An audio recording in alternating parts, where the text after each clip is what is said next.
Well, welcome to the Press Toward the Goal podcast. Today we are speaking with a young man who became a national hero at the Tokyo 2021 Olympics when he continued Australia's rich history in sprint kayak by winning gold in the men's K2 1,000 metres in Olympic record time as well, if you don't mind. Jean van der Westhuyzen, welcome to the show. Thanks, Jason. Pleasure to be here. And looking forward to it. Yeah, awesome. I probably should get first things first. Did I get the pronunciation of your name right? You know what? I think you come as close as everyone else comes, so I think you nailed it. Thank you. Well, aside from being an Olympic champion, I thought it would be a good idea for us to let our audience get to know you a little bit. So are you all right if I just go ahead and ask you some questions? You just think. Absolutely. Fire ahead. Perfect. First answer that comes to mind, if you can give that to us, let's go. Is there a question you get asked that you wish people didn't ask? Ooh, good one. Yes, everyone always thinks my dog is a boy and it's a girl. And that kind of frustrates me. Yeah, they're a bit protective. Yeah, well, animal owners are their pets, so that's perfectly reasonable. Are you an Apple or an Android man? Apple all day long. Apple, good man, good man. What's something you eat or drink too much of? Mm, I probably eat a bit too much chocolate at the moment, especially in off season. But I'll probably eat too much eggs and in my normal life, my normal day-to-day life. But drinking, nah, I'm pretty good all around. I back myself there. I'm pretty Yeah, sweet. yeah, good stuff. But sounds like you got a sweet tooth like many of I us. do. Yeah, and like you say, off season's probably the best time for that indulgence. Absolutely. Yeah. What's the most used app on your phone? Probably WhatsApp, to be honest. Messaging my girlfriend. Oh Not even yeah. gonna lie. Yeah, straight up. Well, she'll be pleased to hear that anyway. What can't you leave the house without? My undies. Are you one of these guys that can't go out without leaving your phone? Oh, sorry, without taking your phone? Oh, nah, I can leave my phone behind. Oh, I wow. don't know. That probably would be the thing I'd probably take out the most, but nah, I'm gonna Yeah, stick with the undies. good stuff. I don't think that's something many of us would forget, I hope. How many nights? This is an important one, I think. How many nights did you sleep with your medal around your neck after you won in Tokyo? Oh, oh man, I actually haven't done that yet. It's just chilling in the sock drawer. So Okay, that's a good idea. Maybe I'll give it a go. fair enough. Do you think that's a bit of a myth? We hear about athletes, some stories of them sleep going to bed with it on, or is it And something I people do? haven't met one. I haven't met one yet. So if Ah, you find one, let me know. I'd like to chat to him. yeah, fair enough. Well, that myth may have just been busted. Uh, okay, so we're obviously going to segue. I think now's a good time for us to talk about the Tokyo Olympics, where you kind of shot to fame there, winning the gold medal. And is it true that you booked your place to the games in March 2020? So you were actually one of the last athletes to qualify before COVID put everything on hold. Yeah, that's actually right. We were one of the last sports to qualify before COVID hits and all of that crazy stuff happened. So we were quite fortunate to kind of get our spots early on and not kind of have to go through COVID stressing about just actually getting your name on the piece of paper that sends you to the games. So we're quite fortunate that we had a nice kind of lead into the games and a good couple months to really sort of set our preparation and get ready for what was to come. Yeah, and was your training impacted at all by the COVID lockdown, or were you able to I continue think as? everyone's training was impacted. We were super lucky, on the Gold Coast, restrictions weren't too tight for too long. But it was kind of just navigating, not burning out too quickly and going to training straight away and trying to grind it out till the games, but having a bit of a break and starting up again like you normally do. So yeah, it was kind of, we did a lot of cross training during COVID, like I think a lot of other guys did as well. and then really kind of just came back in October, which is when we always come back. And actually, no, it was July, so we did come back a bit earlier. But yeah, we were ready to go. Kind of just, it wasn't almost refreshing knowing we'd qualified, but it was another layer, I think, of maybe calmness within Yeah. our preparation that it brought. So yeah, it was good. Yeah, but it was your first Olympics. Obviously, you're still a relatively young guy now. But do you think that the extra year that you had to prepare personally, do you think that was a benefit for yourself? Yeah, I think absolutely. A lot changed in that year with myself and Tom. Yeah, I was sitting at the back of the boat. He was in the front, and we made a change for that. I would sit in the front, and himself, Tommy, in the back, and that seemed to work out a lot better.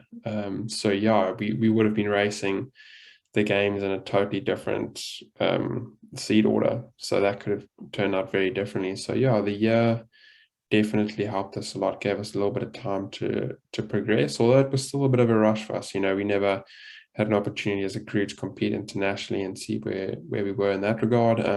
So a lot of things would be a first time for us at the games, first time competing internationally, first time racing in a K2 at international events. So there was still a lot of unknown heading into the games, and yeah, a lot of things we weren't sure of, I guess. Yeah, well, I was actually going to ask you about that, and you just mentioned that prior to the games, you and Tom hadn't actually competed in K2 at an international event previously. Do you think that you went into the games kind of under the radar, or maybe unsure even yourselves of where you stood with your Hmm. chances?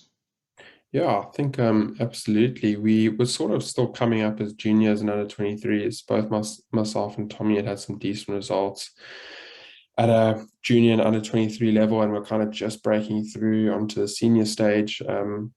I think at that stage we knew that at an individual level we were capable of doing quite well and competing at a high level. But that's one thing to get yourself at a stage where you know you can compete at that level, but actually having the experience to go out there and put everything together in a race and a big stage is a whole different story. So yeah, there was definitely a lot of unknown, and I think we always believed that we were a strong crew and we were able to do some good times and good sets on the water. But did we believe we could win the thing? Oh, I don't know. I don't think so. Probably not. I think we knew we could paddle really well on a good day. But I'm not too sure we quite thought that it could go that far.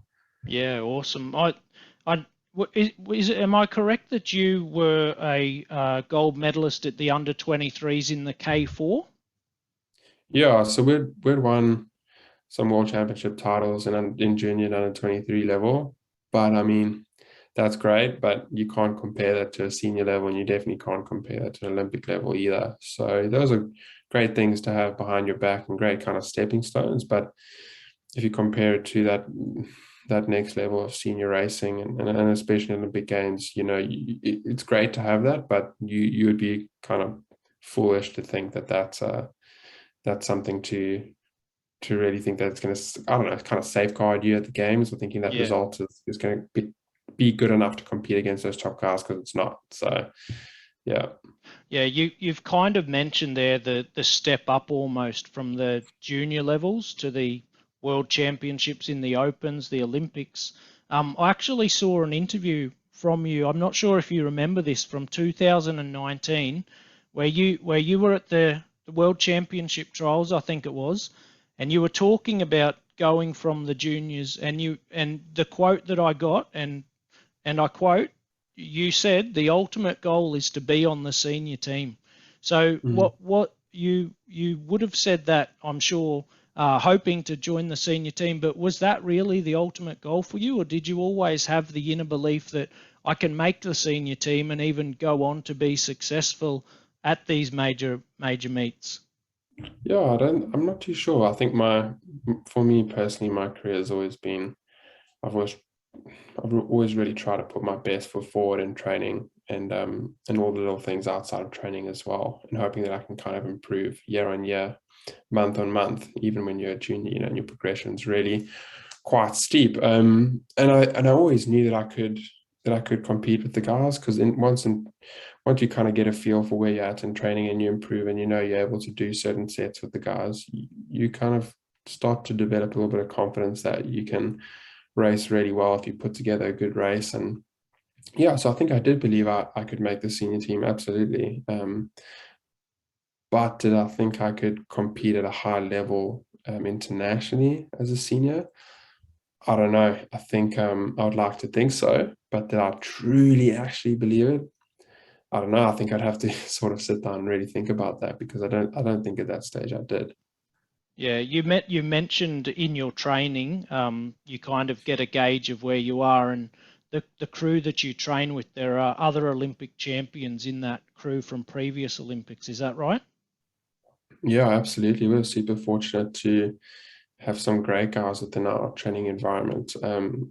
Yeah, we had two Olympic champions. I've been really fortunate to train with two guys that had already won a gold medal in separate events, one in the single, one in the K4, and actually being coached by a gold medalist as well, and being coached by a coach that's had a lot of success at Olympics. So, you're in good hands. So it was great to kind of be just amongst that environment with those guys in it, and you really learn a lot. You learn what the standard is, how they do things, um, and also I guess how you can maybe do things a little bit better than them to kind of take that next step yourself. So yeah, it was fantastic. I mean, we had great role models within the group, and great coaches as well. Yeah. One of the unique things about your sport, obviously in the K2 where you won the gold medal, you were in the boat with Tom Green, and you two were actually rivals the day before in the semi-finals of the individual event, weren't you? Yeah.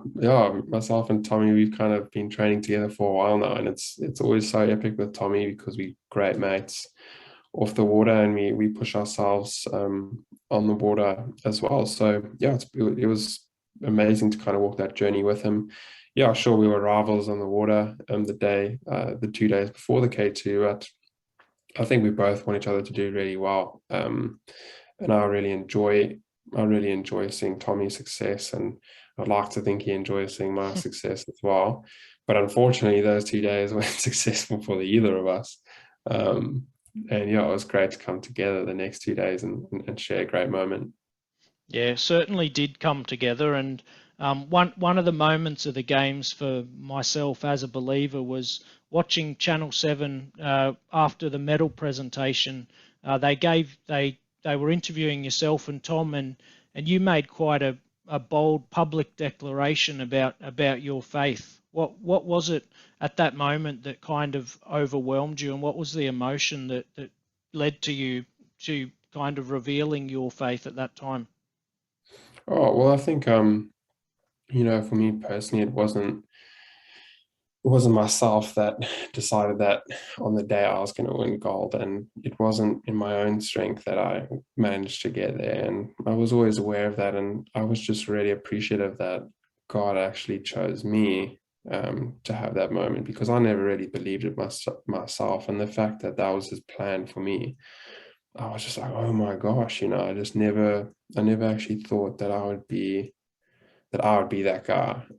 So I just wanted to, yeah, it wasn't that I wanted to make it public. It was on my mind. I was just kind of speaking from my heart, and I felt in my heart to say that at the moment. And that's just really what it is, because I wouldn't have done it without him. Wouldn't have done anything without him. So I was just appreciative, and yeah, if I can kind of glorify his name through that event and through that medal, then fantastic. Yeah, so I felt, it's not that I felt super strongly about it. It's just natural to me, I suppose. Yeah, awesome. That's great. So obviously you are in the Olympics. You win the gold medal. You have to do a few weeks quarantine in Darwin before you could go home to celebrate with family and friends. Yeah, that quarantine was pretty crazy, man. Like 2 weeks in Darwin was, yeah, it was really boring out there. But you know what? It is what it is. And I think it was kind of cool as well to just relax after such a crazy couple months and a crazy week at the games, just to just chill out for 2 weeks and do nothing. And um yeah, I'd reply to all the messages and catch up with some friends and family over the phone. Yeah, it was fantastic, in that regard. So that was really cool. But yeah, otherwise, being in that little room wasn't fun. So, how has your life changed since becoming an Olympic gold medalist? Yeah, I don't think it hasn't changed too much at all, to be honest. It's not like I've got crazy big sponsors or yeah, I'm living in like a mansion or anything like that. It's stayed relatively the same, and I think I'm happy about that as well. Um, yeah, I still kind of work my part-time job.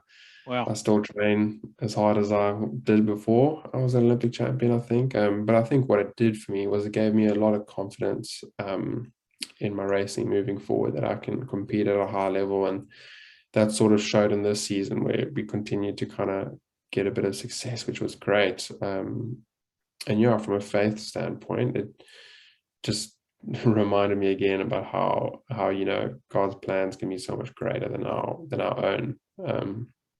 And just always trust in him, because sometimes what you want is not always greater. Oh, I don't know how to actually say this, but what we expect and what we want are kind of two different things. And when God kind of steps in that picture, it can be so much better than our expectation and our own personal want. So yeah, that's really kind of how my life, how my perspective on life has changed. But how my life has changed, yeah, it stayed relatively the same. Yeah, that's awesome. You mentioned there that you're still working part time. You still training. So I imagine you don't get much downtime. It'd be quite full on working and training as well. I mean, most people imagine professional athletes, the best athletes in the world, and you're an Olympic gold medalist, the best in the world at something, and you're still going to work. I mean, so many people around Australia and around the world get a kayak out on the weekend, and they'll go find some water somewhere and go for a kayak, and you're the best in the world at this, but you're still not training full time. You're going to work and putting a kayak in the water after work or before work to hone those skills. Yeah, well, I'm training full time. I'm still like that's my number one. So I kind of fit in work around my training. Because I think, I really value a career outside of sport, and it's important to me, and I feel like I have the capability and the blessing and the opportunity to be able to work as well. So yeah, it's not like we're getting paid a crazy amount to do it full time. So yeah, I just feel like it's a great opportunity for me to kind of ticket something on the outside, and I work for a great company that supports me in that. And yeah, as the season progresses, I get more time to focus on and dial in on my sport. So it works quite well, and I'm very lucky that I have the setup that I do. So yeah, I think it's pretty cool, and I'm super appreciative of it. Yeah. You mentioned as well how your work does support your training and your competing. You were at the World Championships just last month in Canada. Mm. Yeah, I mean, yeah, my work's been super great. I get to work from home when I need to. I get to come in the office. Like now during the off season, I'm doing some full-time hours, which has been great. But yeah, they're just super flexible with me, and really kind of just support me as much as they can. So yeah, it's been fantastic. Yeah, and I think you kind of shied away from where I was trying to direct the conversation there with the World Championships. Now, you got a medal in the individual event at the World Championships this year, didn't you? Yeah, I raced in the K1 500, which is not an Olympic distance event, so it doesn't have as much prestige as for the K1 and K2 500. But yeah, it was great. I mean, we still had some great competition in there with Olympic medalists as well. So it was fantastic to pick up a medal there against a really good quality field. And yeah, I think it was a really really tough year after the games, for several reasons. But yeah, it was great to kind of finish off the season with a medal in both events. It was great. Yeah, that's awesome. Now, you mentioned it was a tough year. Did you sense any sort of come down from the high of winning the Olympic Games when you come back to training, or were you motivated more more than ever to Well, I think keep I was going. actually super motivated coming back from the games because I now had this sense of belief that, um, yeah, I could really compete to that level, and I still had things I really wanted to improve on as an athlete and an individual, and I thought I could, we could be a lot better. And I think we did. I think we were a lot better this season. But yeah, it was just super tough, and we lost a couple coaches, a couple key members of our team, and there was a bit of restructuring going on within the whole organization. And I suppose that change was just really hard for us after experiencing a lot of success within our current group. But yeah, I suppose, we've kind of moved on from that and try to make the best of everything. So yeah, and then like Tommy also got COVID 1 week before World Championships, so we Oh had to well. kind of deal with that hurdle. We were kind of unsure if he was going to race, but knowing Tommy, he still rocked up and lined up and gave it everything, which is awesome. But yeah, you know what? We move on to the next season. We'll try again and we'll see what happens. Yeah, speaking of the next season, we're only less than 2 years away from the Paris Olympic Games, and you've got your little brother nipping at your heels now with I Pierre know. making the world champs this year as well. Yeah, it was awesome to have my little bro on the team. He's got so much talent, and it's crazy to think he's only 18. Some of the Wow. stuff that he's doing in training is, excuse me, definitely a lot better than what I was doing. So I think his potential is as much as he wants to, or as much as he really wants to make of it and allow of it. So yeah, it's been great to have him and just share that experience with him. It's bloody awesome. Yeah, that would be so good. I mean, imagine there was a bit of sibling rivalry growing up, and then potentially having that play out on the world stage would be something that you would never have even in your wildest dreams. No, absolutely not. And I think it's super special. I'm like, again, just so thankful for that opportunity to share that with my brother and to see him work hard and fail and also get success. It's cool. It's awesome to watch him kind of walk through the good days, the bad days, and the competing side of the sport, just everything. It's great to be able to just help him a little bit along the way. So yeah, it's amazing. It's really cool, and I'm really looking forward to what he makes of it. Yeah, well, he's certainly got a good role model in yourself, No, I somebody hope so. to aspire to. You've sort of set the bar pretty high for him, so if he can reach those same heights, that'd be absolutely amazing. I'm sure he will. Yeah. Now, just one final question. How does Jean van der Westhuyzen want to be remembered?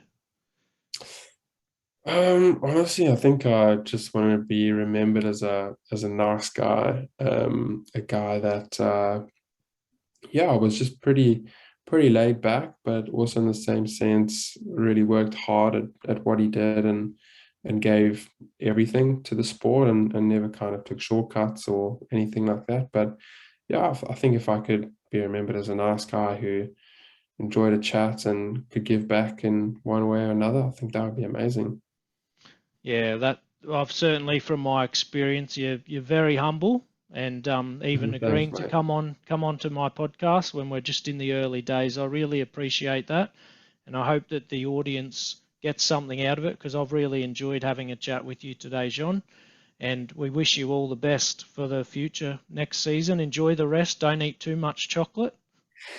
Oh, I think I'm already there, Jason, but it's been an absolute pleasure to come on, be the first guest on your podcast. It's super cool, and I really wish you the best of luck. And yeah, I'm looking forward to listening to a whole bunch of other athletes and about their faith and their journey. It's going to be cool. So well done for stepping out and doing this. Yeah, good on Amazing. you, John. Thanks for being a guest. Cool, Jason. Go well, man. Thank you. Cheers, eh? Bye.